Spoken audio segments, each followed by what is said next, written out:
விக்கிரவாண்டி இடைத்தேர்தல் கரும்பு விவசாயி சின்னத்தை மீட்டெடுப்பாரா சீமான்? விக்கிரவாண்டி சட்டமன்ற தொகுதியின் எம்எல்ஏவாக தேர்வான புகழேந்தி மறைவை தொடர்ந்து ஜூலை 10ஆம் தேதி இடைத்தேர்தல் நடத்தும் அறிவிப்பை வெளியிட்டிருக்கிறது இந்திய தேர்தல் ஆணையம்.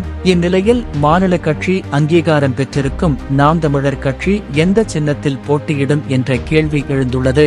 கடந்த 2019 நாடாளுமன்ற தேர்தலிலும் 2021 சட்டமன்ற தேர்தலிலும் கரும்பு விவசாய சின்னத்துடன் போட்டியிட்டது நாம் தமிழர் கட்சி. 2024 நாடாளுமன்ற தேர்தலிலும் அதே சின்னத்தை கட்சி தரப்பில் கோரிய போது தாமதமாக விண்ணப்பித்ததாக கூறி கரும்பு விவசாய சின்னத்தை தர மறுத்தது தேர்தல் ஆணையம். டெல்லி உயர் நீதிமன்றம் மற்றும் உச்சநீதிமன்றங்களில் முறையிட்டும் கரும்பு விவசாய சின்னத்தை நாதகவால் மீட்க முடியவில்லை. இந்நிலையில் மைக் சின்னம் பெற்று 2024 நாடாளுமன்ற தேர்தலை அணுகி 8.2% வாக்குகளை பெற்று மாநில கட்சி அங்கீகாரம் பெற்றிருக்கிறது. மாநில அங்கீகாரம் பெற்ற ஒரு கட்சி தனக்கு விரும்பிய சின்னத்தை தேர்தல் ஆணையத்திடம் கேட்டு பெறலாம். அந்த வகையில் மாநில அங்கீகாரம் பெற்றிருக்கும் நாம் தமிழர் கட்சி மீண்டும் கரும்பு விவசாயி சின்னத்தை கோரினால் எளிதாக கிடைத்துவிடும்.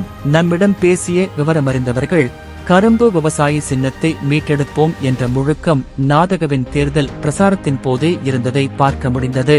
சீமான் கட்சியின் கொள்கைக்கும் கரும்பு விவசாயி சின்னத்துக்கும் நெருக்கம் இருப்பதாலும் நாதகவின் அடையாளமாகவே அந்த சின்னம் மாறிவிட்டதால் மைக் சின்னத்தை திருப்பிக் கொடுத்துவிட்டு கரும்பு விவசாயி சின்னத்தை மீட்டெடுக்க வேண்டும் என்ற குரல் கட்சிக்குள் எழுந்திருக்கிறது. மேலும் தலைமை ஒருங்கிணைப்பாளர் சீமானும் கரும்பு விவசாயி சின்னத்தையே விரும்புவதாக தெரிகிறது. மைக் சின்னம் தரப்பட்ட போது இந்த சின்னம் வேண்டும், வேறு சின்னம் கொடுங்கள் என விண்ணப்பித்தது நாதக. எனவே விக்கிரவாண்டி இடைத்தேர்தலில் கரும்பு விவசாயி சின்னத்திலேயே போட்டியிடும் என்றனர். தொடர்ந்து பேசியவர்கள் பிரச்சாரத்தின் போது மைக் சின்னத்தை ஒலிவாங்கி என சொல்ல முடியாமல் ஆங்கிலத்தில் மைக் என சொல்வதை கட்சியினர் துளியும் விரும்பவில்லை என்கிறார்கள். கட்சி நிர்வாகிகள் சிலரிடம் பேசும்போது கரும்பு விவசாயி சின்னம் கொள்கைக்கு நெருக்கமானதுதான், ஆனால் அங்கீகாரம் பெற உதவிய சின்னம் மைக் தான். மேலும் 20 நாளில் தமிழ்நாடு முழுக்க மைக் சின்னம் சென்று சேர்ந்திருப்பதால் அதுவே ஒரு அடையாளம்தான்.